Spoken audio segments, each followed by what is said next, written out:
Have you ever wondered what games you should keep or you should lose? Find out here at Purge Reviews. Each player will grab one of these to showcase who they are in the game. If you're playing with less than a number of people, there will be a marker on the cards to take certain cards out, and you will have your player aids that will be in here also. First thing you do is you're going to shuffle the deck, and everybody will get 4 cards that will be their starting hand.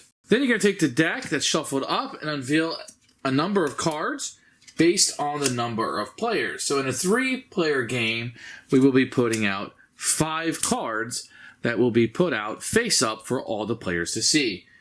Now you are set up and ready to play the game. The game is played over 2 days. The first day is going through the deck once, and the second day is going through the deck twice. After that, the game will end, you'll score up, and see who has the most points. You will score for dollars that are in your scoring pile. You'll also score majority bonuses that you'll see here on the card, so there'll be different ways for you to score. It tells you how many points, and those will be based on having the majority of those cards. You can see a few of these are already out. Then you will get a most boxed pie bonus of 3 points if you're able to obtain that bonus. Then whoever has the most points will be the winner of the game.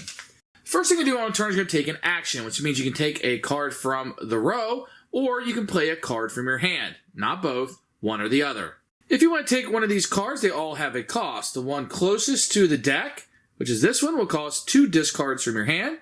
The next 2 cost 1 card from your hand discarded, and anything else that over here would be free for you just to take. You don't have to pay any cost. Now when you take it, you can put it face up in front of you to showcase that you took it, or if you want to make it crust, you can simply turn it over, and now you have the crust available in front of you. Same thing applies to your hand. If you want to play a card from your hand, you simply place it down in front of you. If you want to play it as a crust, you simply flip it over and have it in front of you. So one from the assembly, you can play, paying the cost associated with it, by discarding cards from your hand, or simply play a card from your hand on either side. The other action you can take is to box pies. I'm going to come back to that, as that's going to be the main way that you score points. Or you can simply draw a card from the top of the deck. Any card drawn from the top of the deck will immediately go into your hand, but if you already have 4 cards, that's not going to be an option for you. Each of the cards will have the same information on it. So let me zoom in so I can show you a little bit of the information that you might find on a card. Here will be the prep time that you will have. These across the top will be the requirements. So in this case, you will need to have a crust. If you look right here, you will need to have these ingredients in order to make this kind of pie.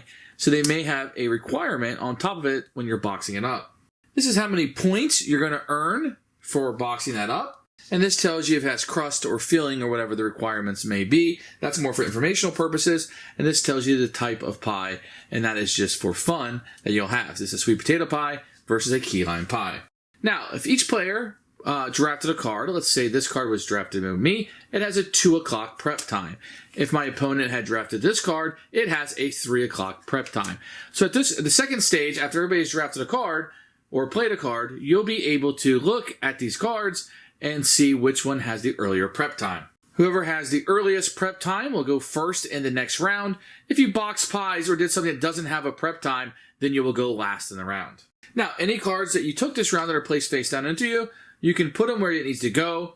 If it has no place to go, then you can simply place it back in your hand. Once again, if you already have 4 cards, then you cannot take this option. Then, all cards left here will be shifted down, and new cards will come out into the assembly line. They're pushing down towards the no-cost option. Now, once the deck is gone, the day will end.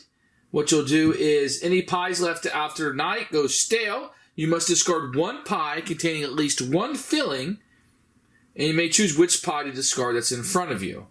Once you get through the second time, the game will end, and you'll add up your scores. The only thing else we need to discuss is how to play cards. So you'll see cards have certain requirements that will be on them. Now, let's say you have a crust. All pies will start with a crust. You can have a crust like this, or every card on the back is a crust. Once you have a card on a crust, this one requires a crust, so the key line can simply go on top of that. That's a very easy thing for it to have. Sometimes you'll see boxes like this that require these ingredients be on it, and it can't go on top of another card until those ingredients are there. At any point, you can score a card. In this case, I would just get $1 for it, or you can build like things on top of it in order to score more points.